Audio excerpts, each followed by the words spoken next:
So here I stand in front of the Wyoming Independence Rock. So there is Independence Rock. And you're looking at the visitor center. There's some minor campgrounds. And then you have yourself the description of what the rock is. And maybe I'll read it to you, okay?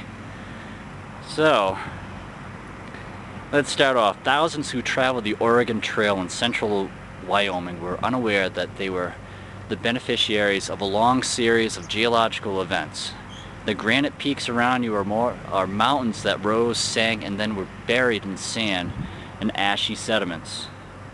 Erosion exposed their summits and created the Sweetwater Valley, part of an east-west passageway through the Rockies. The route was used by game animals, Native Americans, and fur trappers, followed at mid-century by wagon train and handcart immigrants, stagecoach, passenger, and Pony Express riders. For some of this was the halfway point in a 2,000-mile trek from the Missouri River to the West Coast. Arriving here early in July, immigrants celebrated Independence Day.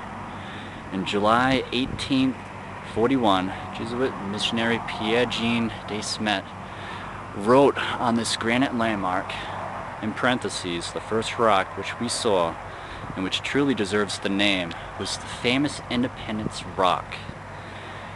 It is of the same nature as the Rocky Mountains. At first I was led to believe that it had received this pompous name from its isolated situation and the solidity of its base, but I was afterward told that it was called so because the first travelers who thought of giving it a name arrived at it on the very day when the people of the United States celebrated the anniversary of their emancipation from Great Britain. Lest it might be said that we passed this lofty monument of the desert which, with indifference, we cut our names on the south side of the rock under initials IHS, which we would wish to see engraved everywhere, and along with a great number of others, some of which perhaps ought not be found anywhere.